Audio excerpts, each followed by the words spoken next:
حاضرین، علماء کرام نے تحریر فرمایا ہے خواب کی بنیادی دو قسمیں، ایک الرؤیا الباطلہ، باطل خواب، جھوٹے خواب، غلط خواب۔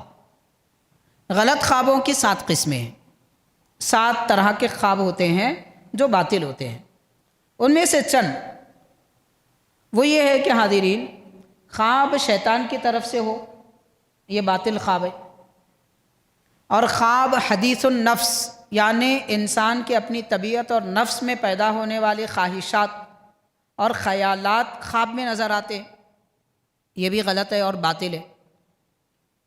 اور کچھ خواب ایسے ہوتے ہیں جو انسان کی اپنی روزمرہ زندگی کی وجہ سے نظر آتے ہیں، جیسے کوئی کاروبار میں مصروف ہے، اسے خواب میں وہی نظر آتا ہے، اور کوئی کھیل کود میں مصروف ہے، اسے خواب میں کھیل کود نظر آتے ہیں۔ تو یہ خواب بھی رؤیا باطلہ ہے۔ اور ایسے ہی کبھی آدمی بھوکا ہوتا ہے، اس کو خواب میں کھاتے نظر آ جاتا ہے۔ کوئی آدمی ضرورت مند ہوتا ہے، اسے خواب میں وہی چیز ملتی نظر آتی ہے، کیونکہ وہ ضرورت اس کے ذہن و فکر میں بسی ہوئی رہتی ہے، اس وجہ سے وہ خوابوں سے نظر آتا ہے۔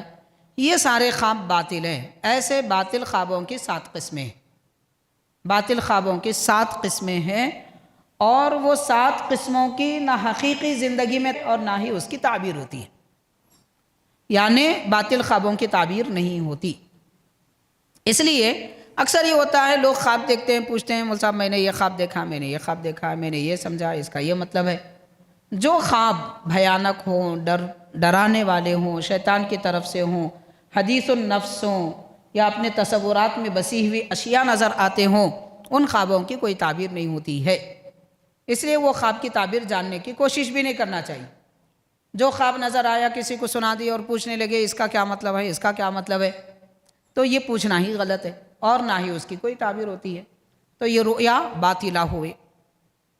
اور رؤیا حق بھی ہوتے ہیں، حق مانے سچے، حق مانے اللہ کی طرف سے آنے والے، تو سچے خواب ان کو کہتے ہیں۔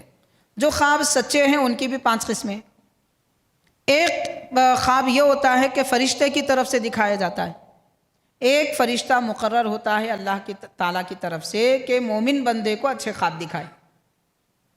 مثال کے طور پر آپ جنت کی سیر کر رہے ہیں، یا پھر کوئی خوشی کا کام آپ سے ہو رہا ہے، تو اس قسم کے جو خواب نظر آتے ہیں وہ فرشتے کی طرف سے ہوتے ہیں۔ بعض خواب ایسے ہوتے ہیں جو اللہ تعالیٰ کی طرف سے ہوتے ہیں، راست پروردگار اپنے بندوں کو خوشی عطا فرمانے کے لیے انہیں اچھے خواب دکھاتا ہے، تو یہ رؤیا حقہ ہے۔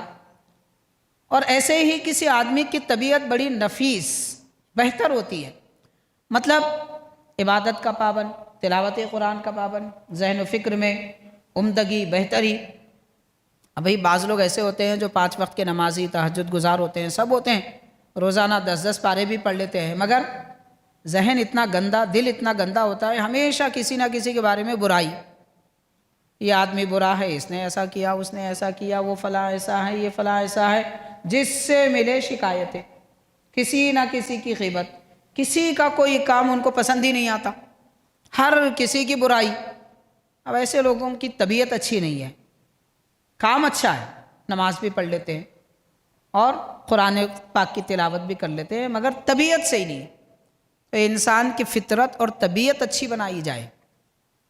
اس لیے حاضرین، حضور نبی پاک صلی اللہ علیہ وسلم نے فرمایا کہ 2 عبادت کرنے والوں میں بعض ایسے ہوتے ہیں کہ ان کی عبادت کم ہوتی ہے مگر درجے زیادہ ہوتے ہیں، اور بعض ایسے ہوتے ہیں ان کی عبادت زیادہ ہوتی ہے مگر درجے کم ہوتے ہیں۔ کس وجہ سے؟ عرض کیا گیا تو فرمایا کہ وہ دل کی صفائی کی وجہ سے۔ صفائی قلب اہم بات ہے۔ لوگوں کے معاملات میں چپ خامخواہ کے دخل اندازی کرنا، اچھے کام کو بگاڑ دینا اور شرنگیزیاں پیدا کر دینا، بدگمانیاں کرنا، یہ طبیعتیں کبھی بھی کام نہیں آتی۔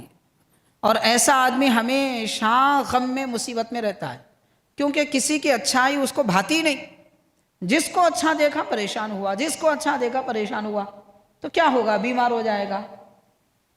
کبھی خوشی نہیں ملتی اس آدمی کو۔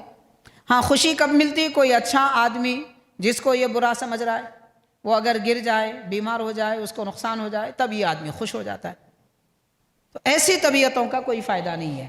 تو بہرحال اچھے خواب ان کو بھی نظر آتے ہیں جن کی طبیعتیں اچھی ہوتی ہیں، بہترین خواب ان کو نظر آتے ہیں۔ تو یہ خواب کی جملہ بنیادی دو قسمیں ہیں، رؤیا باطلہ، رؤیا حق، حق کے خواب، باطل کے خواب۔ باطل کے خوابوں کی کوئی تعبیر تاثیر نہیں ہوتی، تاثیر ہوتی ہے مگر تعبیر نہیں ہوتی۔ باطل کے خوابوں کی تاثیر ہوتی ہے مگر تعبیر نہیں ہوتی، اور اچھے خوابوں کی تاثیر بھی ہوتی ہے، تعبیر بھی ہوتی ہے۔ تو بہرحال حاضرین کرام، یہ بنیادی اقسام ہیں خواب کی، یہ دین اسلام کے اعتبار سے۔ اب دنیا میں کچھ فلسفی لوگ، بس دنیا مادہ پرستی ان کا مزاج ہوتا ہے، اور ان کو اسلام، قرآن، حدیث، نبی پاک صلی اللہ علیہ وسلم سے کوئی رابطہ تعلق نہیں ہوتا۔ سب لے لیتے ہیں، قرآن سے بھی لیتے ہیں، حدیث سے بھی لیتے ہیں، مگر ان پر یقین نہیں رکھتے، ان کو مانتے نہیں ہیں۔ ایسے لوگ جو فلسفی مزاج رکھتے ہیں، دنیا پرست، مادہ پرست، ایسے لوگوں کو ہمارے اکابر نے ملحد کہا ہے، یعنی بے دین۔ تو یہ ملحدین کے پاس خواب 4 وجہ سے نظر آتے ہیں۔ اسلام میں مسلمانوں کے پاس خواب اللہ تعالیٰ کے دکھانے سے نظر آتے ہیں اور شیطان کی شرانگیزی نظر آتے ہیں، لیکن ملحدین کے پاس یہ سب نہیں ہوتا۔ ان کے پاس نہ خدا کا تصور نہ شیطان کا تصور۔ وہ یہ کہتے ہیں بھئی آدمی جو ہے سو ہے، نہیں ہے، کچھ بھی نہیں ہے، جو نظر آتا وہ ہے، جو نظر نہیں آتا وہ نہیں ہے، یہ مانتے ہیں وہ لوگ۔ تو ان لوگوں نے تحقیق کی تو انسان کی جو طبیعت ہے، طبیعت میں 4 رطوبتیں ہوتی ہیں۔ طبی اعتبار سے انسان کی طبیعت میں 4 رطوبتیں ہوتی ہیں۔ ایک ہے سودا، دوسرا صفرا، تیسرا بلغم، چوتھا دم یعنی خون۔ تو یہ 4 طبیعتیں ہوتی ہیں۔ انہی 4 طبیعتوں کو سامنے رکھتے ہوئے حکیم علاج کرتے ہیں۔ حکیموں کا جو علاج ہوتا ہے یہ 4 رطوبتوں کو سامنے رکھ کر ہوتا ہے۔ وہ پہلے یہ دیکھتے ہیں کہ رطوبت کون سی غالب ہے۔ تو جب مثال کے طور پر انسان کے جسم میں 4 رطوبتیں مطلب لکوڈ، یہ 4 چیزیں ہیں، ان میں ایک سودا، کالا پن۔ تو کالا پن سودا ہے، سودا کی وجہ سے مزاج میں کیسے فرق آتا ہے؟ صفرے کی وجہ سے مزاج میں فرق آتا ہے، گرمی سردی کا مزاج، گرمی کا مزاج، یہ سب مزاجیں جو بنتی ہیں یہ 4 رطوبتوں کی وجہ سے بنتے۔ تو سودا، صفرا اور بلغم، پھر خون، یہ 4 چیزوں کی وجہ سے جب کوئی ایک غالب آ جاتا ہے، انسان کی طبیعت میں سودا غالب آ جائے تو خواب الگ نظر آتے ہیں، صفرا غالب آ جائے تو خواب الگ نظر آتے ہیں۔ اب وہ سب تفسیر ہے میرے پاس، میں لکھ کے لایا ہوں، مگر وہ ملحدوں کی باتوں سے ہم کو کیا کرنا ہے کہ بلغم غالب آئے تو کیا نظر آتا ہے، سودا نظر آئے تو کیسے خواب دکھتے ہیں، خون غالب آئے تو کیسے خواب دکھتے ہیں، صفرا غالب آئے تو کیسے خواب دکھتے ہیں۔ ان لوگوں کے اپنے بیان ہیں، مگر ہمارے دین میں، اسلام میں خواب اللہ کی طرف سے ہوتے ہیں۔ اس میں طبیعت کا کوئی عمل دخل خاص طور پر نہیں ہوتا، البتہ طبیعت کی وجہ سے خواب نظر آ سکتے ہیں۔ طبیعت میں سودا، صفرا وغیرہ کے غلبے کی وجہ سے خواب نظر آ سکتا ہے کسی بھی قسم کا، مگر ضروری نہیں ہے کہ بنیاد اس کی وہی ہو۔ ہمارے دین کا ایک مزاج ہے، وہ یہ ہے جو بھی ہے اللہ کے ارادے، اس کے حکم سے۔ اب مثال کے طور پر ہم کوشش کر رہے ہیں، کام ہو رہا ہی نہیں، دکان کھول لیے، ساز و سامان لا کے رکھ دیے، سرمایہ لگا دیے، تشہیر کر دیے، اور وہ کیا کیا بینرز لگا دیے، گرینڈ کی اوپننگ کر لی، سب کر لیا، 8 دن کے بعد 10 دن کے بعد دکان ڈوبتی نظر آ رہی ہے۔ تو کیا کہے گا مسلمان؟ مسلمان کہے گا بھائی اللہ کی مرضی، جو ہے اس کے ارادے پہ، ہم نے جو کوشش کرنی تھی کر لی۔ اب ایسا ہوتا ہے، پڑھنے والے بہت سارے، اسکول ہو، مدرسے کے طلباء ہو، پڑھتے ہیں، یاد کرتے ہیں، محنت کرتے ہیں، کوشش کرتے ہیں، کسی کو جلدی یاد ہوتا، کسی کو جلدی سمجھ میں آتا، کسی کو 2 دن کے بعد سمجھ میں آتا۔ کیا کہیں گے؟ اللہ تعالیٰ کی مرضی، ہم کو جو کوشش کرنا تھا ہم نے کر لیا۔ کوشش سے پیچھے نہیں ہونا چاہیے، مگر ہم حوالے ہوتے ہیں اللہ کے ارادے کے اور اس کی قدرت کے، اس کے منشے کے۔ دین اسلام کا یہ بنیادی مزاج ہے، ہر بات اسی پر ہے۔ تو خواب بھی نظر آتے ہیں، سودا، صفرا، خون، بلغم، یہ سب وجہ ہوں گی، مگر حقیقت میں تو کارساز خالق کائنات ہے۔ خواب دکھاتا بھی اللہ تعالیٰ ہے، اس کی تعبیر بھی اللہ تعالیٰ پوری فرماتا ہے، اس کی تاثیر بھی اللہ دیتا ہے۔